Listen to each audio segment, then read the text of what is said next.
The Psychology of Money. Pelajaran abadi mengenai kekayaan, ketamakan, dan kebahagiaan. By Morgan Housel. Bab ke-19. Bersama-sama sekarang. Bagian kedua.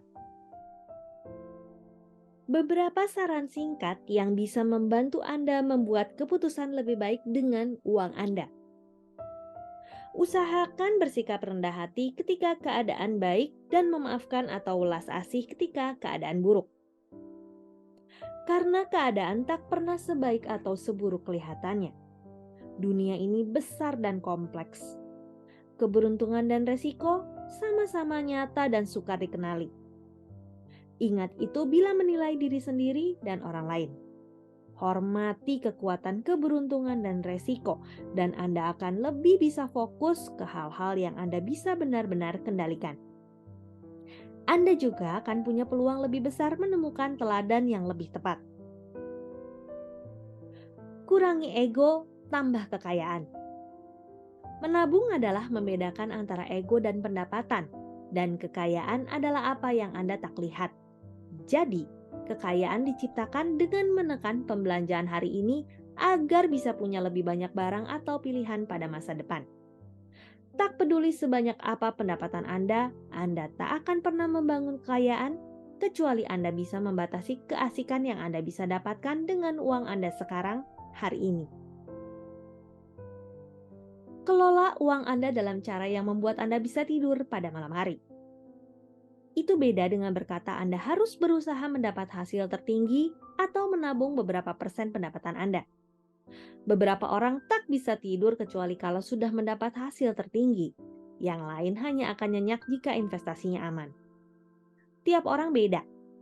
Namun, patokan apa ini membuat saya bisa tidur adalah pedoman universal untuk segala keputusan keuangan. Jika Anda ingin mendapat hasil lebih baik sebagai investor, hal paling dahsyat yang Anda bisa lakukan adalah memperpanjang cakrawala waktu. Waktu adalah kekuatan terbesar dalam investasi. Waktu membuat hal-hal kecil tumbuh besar dan kesalahan besar memudar. Waktu tak bisa menetralkan keberuntungan dan resiko, tapi mendorong hasil mendekati apa yang layak didapat orang.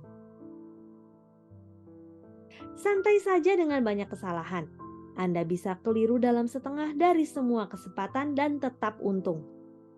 Karena segelintir hal bertanggung jawab atas mayoritas hasil. Tak peduli apa yang Anda lakukan dengan uang Anda seharusnya santai dengan banyak hal yang tak berjalan. Begitulah dunia. Jadi, Anda harus selalu mengukur bagaimana hasil Anda dengan melihat portfolio secara utuh, bukan satu persatu investasi. Boleh-boleh saja punya banyak investasi buruk dan sedikit yang menonjol. Itu biasanya skenario terbaik. Menilai prestasi Anda dengan memusatkan perhatian ke satu persatu investasi membuat pemenang lebih brilian daripada sebenarnya, dan pecundang tampak lebih disesali daripada seharusnya. Gunakan uang untuk mendapat kendali atas waktu Anda. Karena tak punya kendali atas waktu Anda adalah pengurang kebahagiaan yang universal dan kuat.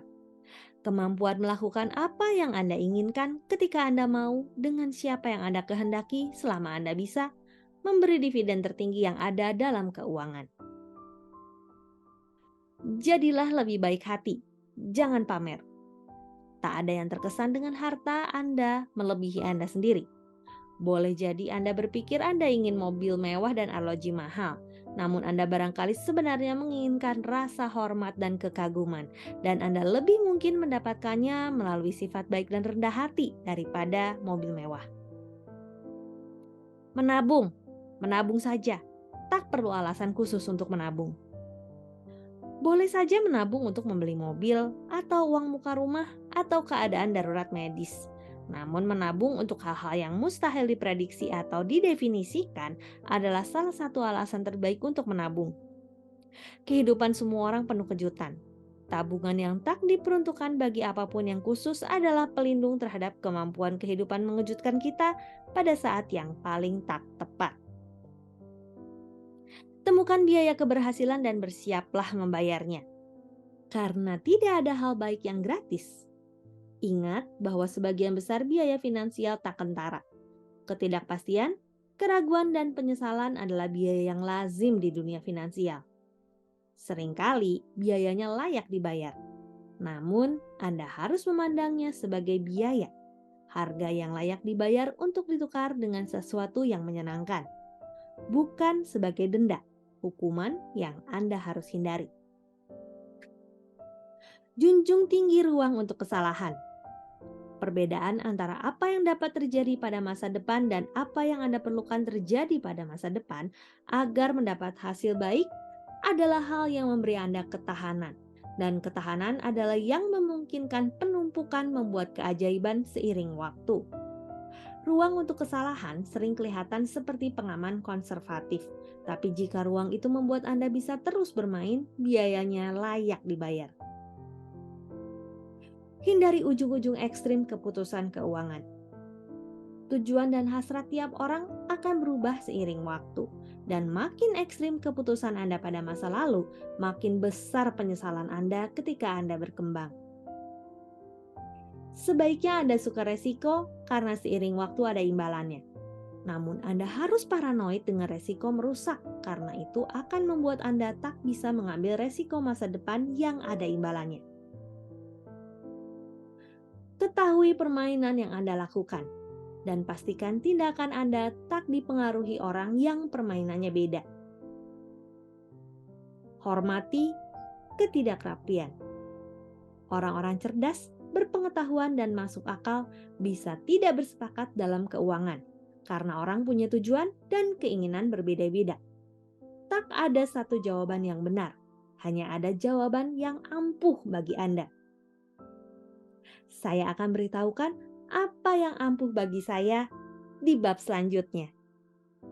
Demikian The Psychology of Money bab 19. Saya Roswita Anggraini, sampai jumpa di bab selanjutnya. Terima kasih.